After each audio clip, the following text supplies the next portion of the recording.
Chapter 10, The Investigation. The hospital had become a second home, sterile and unyielding, but outside of its walls, questions began to form, sharp as knives. Who had allowed this to happen? How had Licole been poisoned? Why hadn't anyone noticed sooner?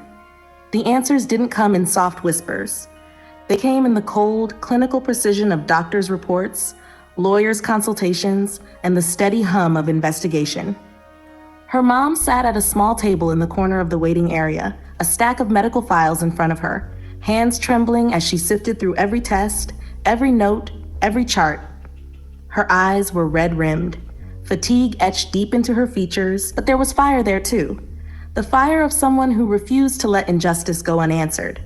Each paper was a puzzle piece, each figure in blood work a possible clue, each date a marker of failure somewhere in the system. Doctors explained again and again what the tests had shown.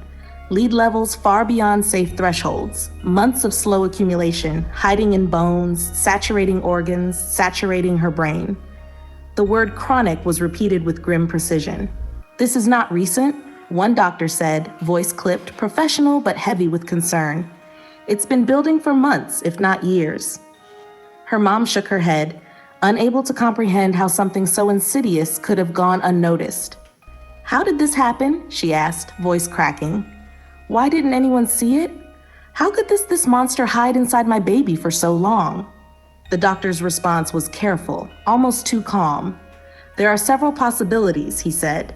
Old house pipes, contaminated water, vitamins or supplements, environmental exposure, or less likely but still possible, intentional exposure. His eyes darted to hers, measuring, weighing, hinting that some possibilities were darker than others. The words intentional exposure hit her like ice. She stared at him, silence stretching between them, and in that moment, rage and disbelief collided. She had protected her children from so much sickness, danger, neglect. But this had slipped through the cracks. Invisible, insidious. She would find the source, she promised herself, whatever it took. She began calling everywhere, making lists, jotting down every possible lead. The water company, the old health supplements she'd tried months ago when she had her health kick, the house itself, built decades ago, pipes corroded with time.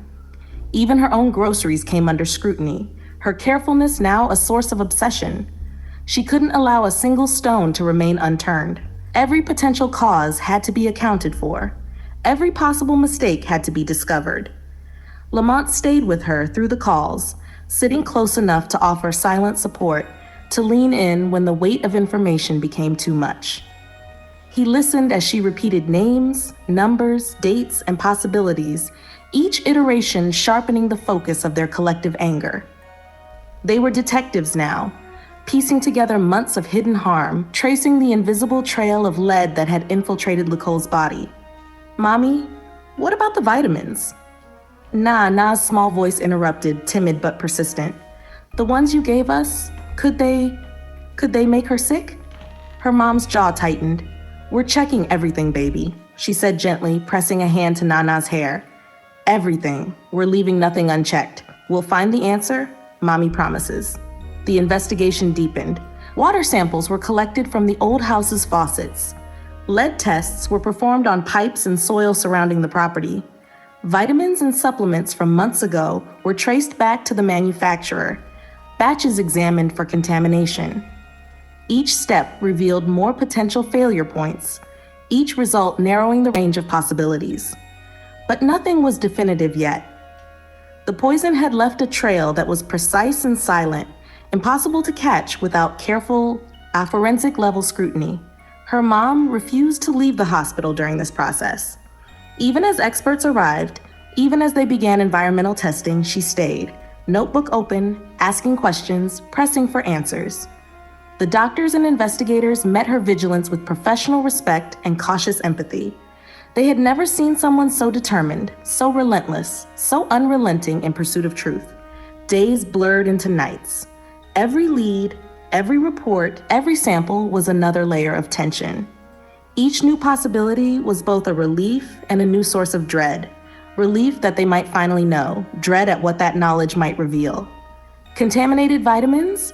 That would feel like betrayal by care, by health, old pipes, a cruel trick of fate, negligence masquerading as safety, something in the water, indifference from the system that should protect them, or something darker, someone deliberately trying to harm Licole. The thought was a knife twisting in her chest. Lamont and her mom talked in hushed tones, mapping out every scenario, considering consequences. They prepared for public scrutiny, for accountability, for the possibility that negligence or malice had been the hand guiding Licole toward harm. Their grief and fear transformed into sharp focus, turning worry into strategy. And through it all, Licole lay in the room beyond, unconscious but tethered by love, by presence, by the constant vigilance of her family. The investigation, clinical and methodical, became a parallel battle to the fight raging in her body. Every answer they uncovered, every hypothesis tested, was an attempt to reclaim the world for her. A way to ensure that when she returned, she would not be stepping into chaos, but into clarity, into safety, into truth. The tension in the hospital stretched taut like a bowstring. Each finding, each test, each conversation pulled tighter. And somewhere in that web of suspicion, science, and maternal fury, a thread of certainty began to form. They would find the cause. They would confront it. They would make it right. Because Licole deserved nothing less. And they would not rest until the truth was uncovered.